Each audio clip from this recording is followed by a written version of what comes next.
everybody. Welcome to Systems Are Messy. I am Briar Harvey, your host, and I'm here with the lovely and amazing Allison Tedford. Allison, tell us about yourself.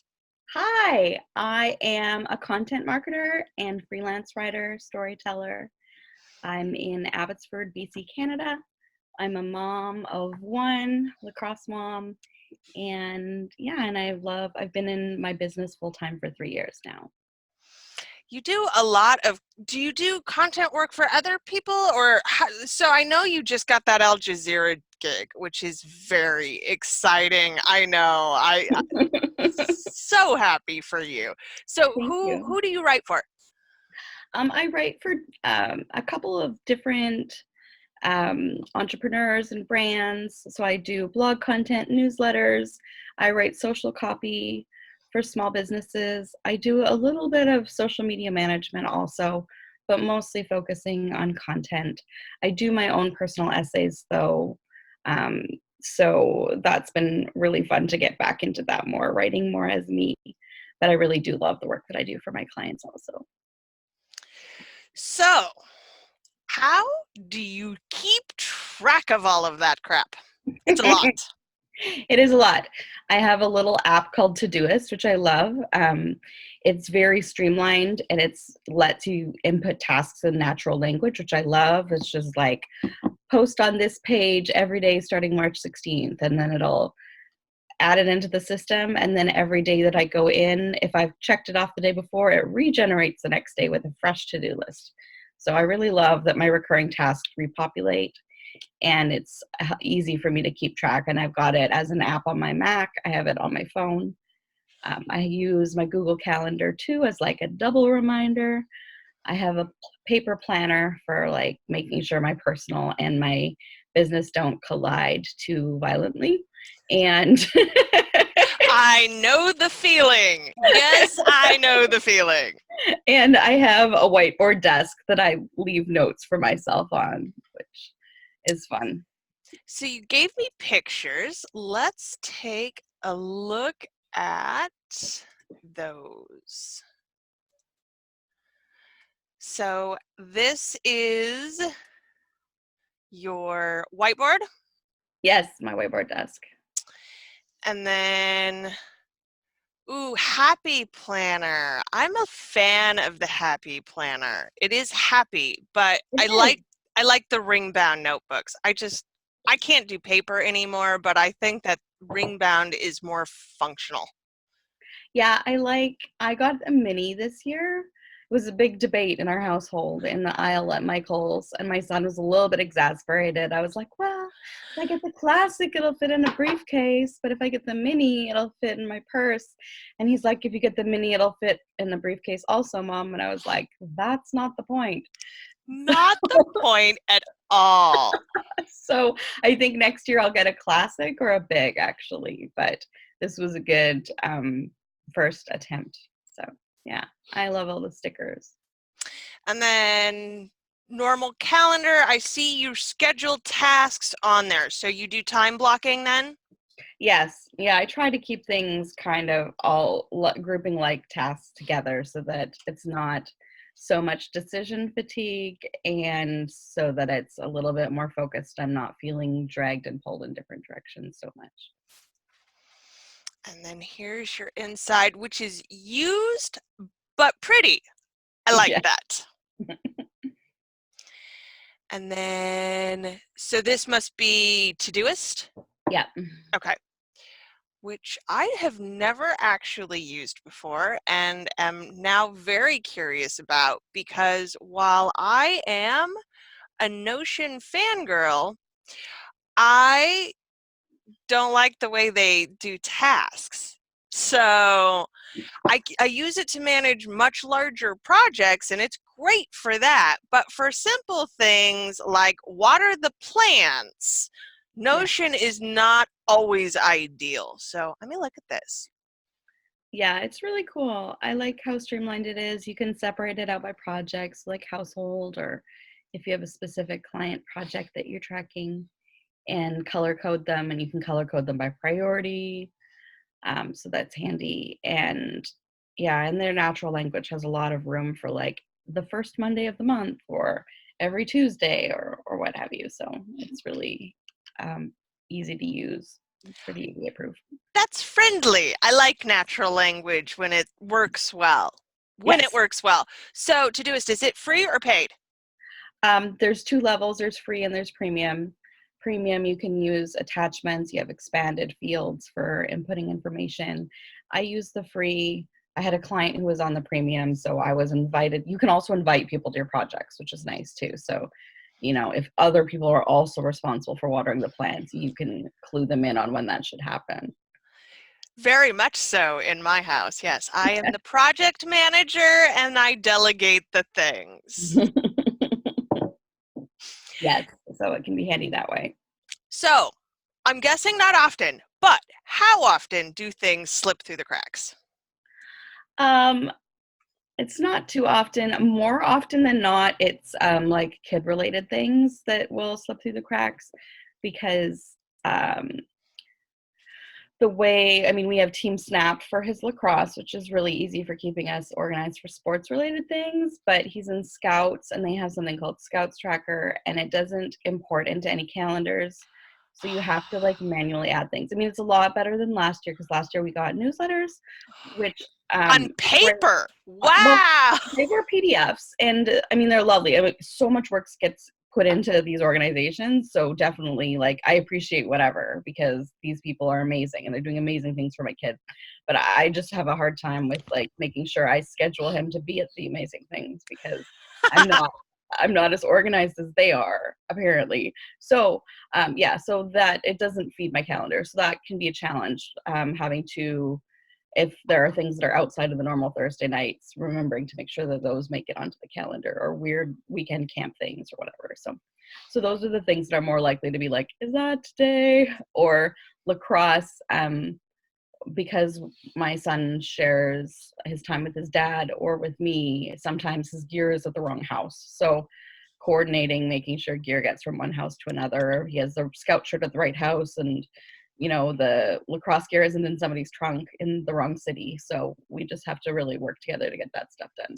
So it's not just the sports schedule, it's the co-parenting schedule, and that is an insane amount of negotiation. Yeah, we're pretty lucky. We have because we cover each other off for specific things, our schedule is pretty predictable. Weekends, we're a bit more flexible because we want to make sure everybody's other family stuff is accommodated. So it can be a little bit weird and surprising, but yeah, it can be a lot of back and forth. We have a calendar just for my son that we share, a Google Calendar. So we input things into that too that are important dates. So that makes it a lot easier. And then everybody has that on their phone. Yeah, my 2-year-old already has his own Google Calendar. It's just the way that it is. Exactly. No, for sure it happens. So how do you review or process everything? I try to plan like the night before. I go through what I've got planned for the next day, and kind of at the end of the day, I'm kind of looking at the next day and looking at what happened, and if there's any residual pieces of a task that need to be rescheduled into the next day. And I try to do a plan kind of Sunday nights to look at the week ahead, just to look for any like, oh, do we have appointments or what have you, just to make sure that I adjust my work days accordingly and I can go to bed Sunday night feeling like everything's under control. Yeah, that weekly assessment of things I find to be one of the most valuable planning tools. Otherwise, if I don't do it, and I've had 2 weeks now, so it's January 11th today, I've had these 2 weird weeks where they haven't quite worked out on Sunday night like I want it to, and the whole week has just been beginning to end insane. I'm hoping now that the holidays are over. Yes, yeah, it's been a couple weird weeks with people, like some people are back, some people are not quite back yet, and Right. then just a warming back up again. And so, yeah, I think the beginning of January is a little bit loosey goosey for my taste, but it's what it is. Calendars don't matter, calories don't count. It's all fine, right? Yeah, we're all big stuck in an airport, you know. What day is it? Exactly. So what do you wish that you could do better? Um, I think that sometimes I wish I had a better sense of how long things will take. Um, Sometimes I'm optimistic and sometimes less so. So I might end up with like a whole bunch of time left over because the thing I find that like if there's something that you're really putting off or you think is going to be really hard, you tend to overestimate how long it's going to take. And you Mhm. block off this like giant piece of your day to do something. And then it's like, oh, that was actually only 12 minutes. Like I really could have done that last Thursday while I was waiting for somebody. So yeah, so that would be so I'm just kind of as I standardize things more and as I implement more packages that are really structured in and uniform, then I think that will get a lot easier. Right now I do a lot of custom stuff, so that makes it harder to plan. So I am bipolar, and I've done a tremendous amount of research on the estimation of time. And apparently, those of us who have certain mental health issues, particularly ADHD on one side, and then bipolar BPD on the other side, we have real problems estimating time. Like, there's just I don't know how long it's going to take. I swear to God, I have more time than I have all the time in the world. And this is why I'm 20 minutes late everywhere, all of the time. I have time. I can do that. It'll be fine. For me, it's like I mean, I struggle with depression, and so sometimes it's like, well, that's gonna take 12 hours, 80 million hours, maybe, like a lot of hours. That's maybe the rest of my life, Hmm. right? So it's kind of like, don't let Eeyore do your scheduling. You need like somewhere in between Eeyore and Tigger to get your calendar straight. Like, Okay, that's a really that's almost worth writing down. Don't let Eeyore do your scheduling because oh wow, I have had those days. Eeyore says this is all going to take forever and I am never going to finish and it's all going to be terrible and I just want to go back to bed. yeah, Mhm. basically. So it's finding that happy medium for sure. I always have to like leave some extra room too. I have a connective tissue disorder, and some of my stuff will like dislocate, surprise, in the middle of like something, and be like, "Well, I guess I didn't need that, Pinky." 9 fingers are just as good as 10. So, so I've had to build in a little bit of extra time. When you look at my calendar, it's kind of like that really shouldn't take that long. Like, well, maybe it does. That's why I work on a project basis primarily. So Mhm. yeah, so that's something else that I adjust for like what would be a reasonable amount of time for something. Yeah, being able to work at home and set your own times around your chronic health functions is vitally necessary for some of us. There are just simply days where I can't get out of bed because my arthritis is too bad. It's just the way it is. For sure. I have like tasks that I know I can do from bed or tasks that Mhm. I know I can do from sofa and tasks I can do from desk. So I can juggle things around a bit and be like, it's going to be a little bit while longer to get to desk, but these are all the things that I accomplish before I get there. And really just being flexible about when things happen and how things happen. As a writer, you would think like that's a lot of typing, but I've had to be flexible about dictation, and voice notes and, you know, machine transcription or any number of things just to get the stuff out of the brain and onto the page. So that's a side road, but let's talk about it because so few of us actually have to use it religiously. What's your favorite dictation software? I use like Google Docs in Chrome, Mhm. or I will dictate a voice note on an iPad or iPhone and then upload it to Otter, because Otter gives you like 600 minutes a month for free, and it's pretty good. So that can be helpful too.